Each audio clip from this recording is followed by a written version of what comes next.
can't wait. Time now for Let's go. First. The K-Man, you're up first. You love Chris Beard getting fired up.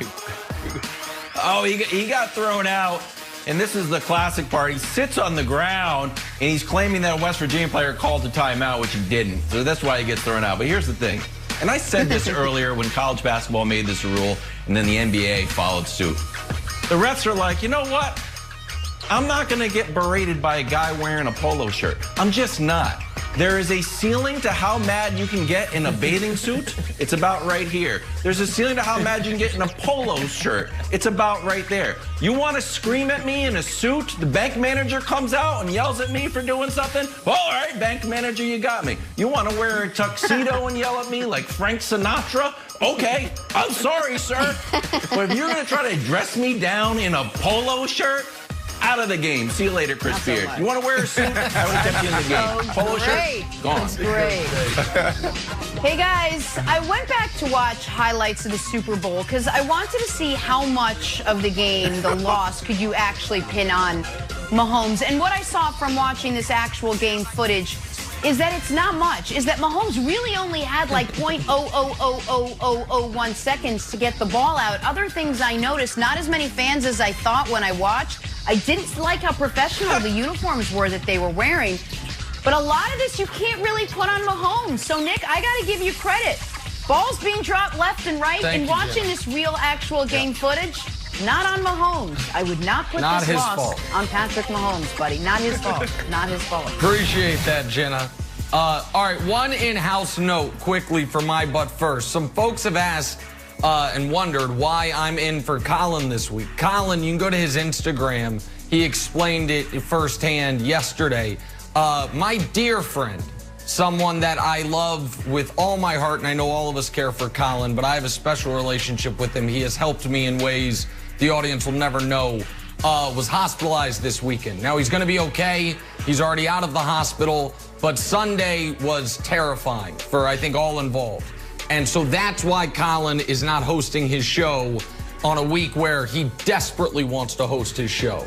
So he's going to be all right. He's back home. He's with his family. But on my behalf and on behalf of everyone at FS1 and certainly everyone on this show, our best wishes and thoughts with Colin as he gets back healthy and hopefully gets back on TV very, very soon. But in the meantime, Colin, I'll hold you down on the herd. I got your back, brother.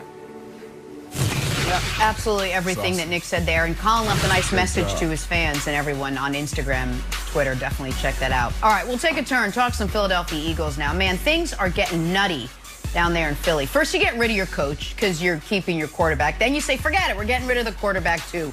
Carson Wentz on the market, but so far no nibbles. Why? Oh, I don't know. Maybe because the Birds are looking for 2 first-rounders for him?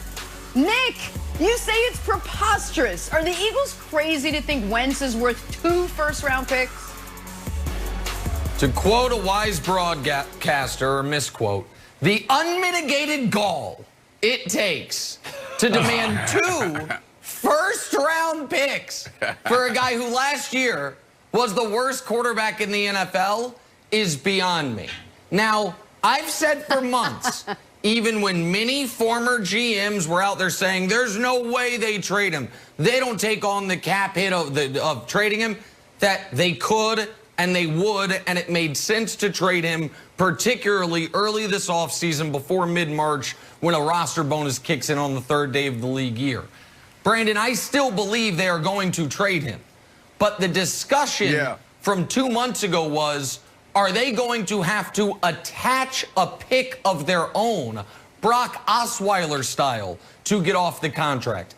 I don't think it's that bad. I think they can probably get a single second-round pick for Carson Wentz. If someone offers them a first, they need to hang up that phone and say yes and hang up that phone immediately.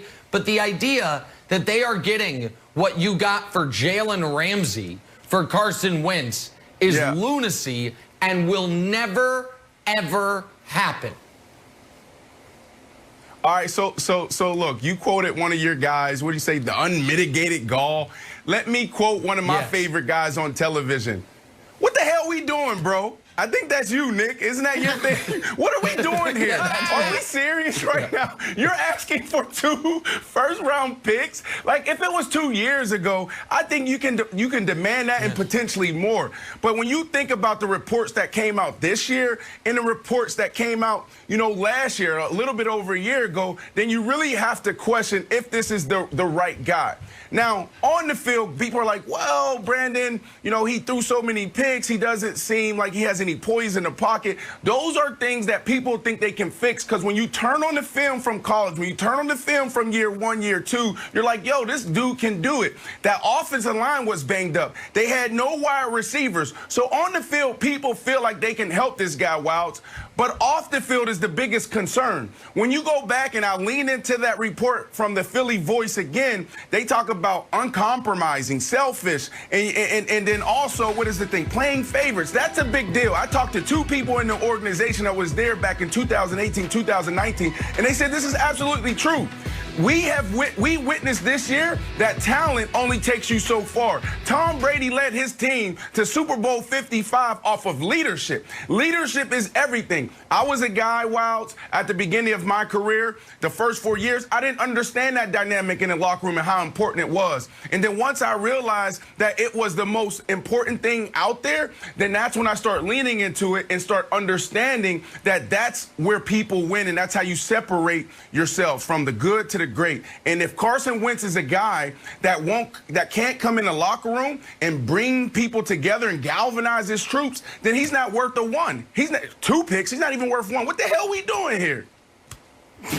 Yeah, I thought, Brandon, to the leadership thing, I thought him not dressing for the final game of the year, just in case Jalen went down or something happened, I thought that was a chance to sort of have rebrand himself as a good leader and a team guy, and it didn't happen. Nick, to your point about the picks, I didn't know if these were NFL reports or those new T-Mobile ads. Like, hold on, what? We're getting picks, or you want picks? I can't quite hear you on this. The message is all screwed up. Because I thought the picks were the tax that you were paying Goff style for eating that big salary. Because I think the Eagles are confusing his value on the market. Because I think there's sort of 3 tiers of values, and you tell me what you think. The stars that are available, Deshaun Watson, Russ, if Aaron Rodgers is somehow available, there's almost, you can't pay enough or trade enough assets of how much those guys are worth. The second place is potential. Your Justin Fields, like, who knows? It's a safe pick for the GM. There's no downside. Like, oh, I don't know, Tua didn't work out, or maybe we can make it work out. The third, and the lowest value, is the reclamation project. We saw it with Jameis, who signed for $1 million, Cam for $1 million, and Carson Wentz, when you throw as many interceptions as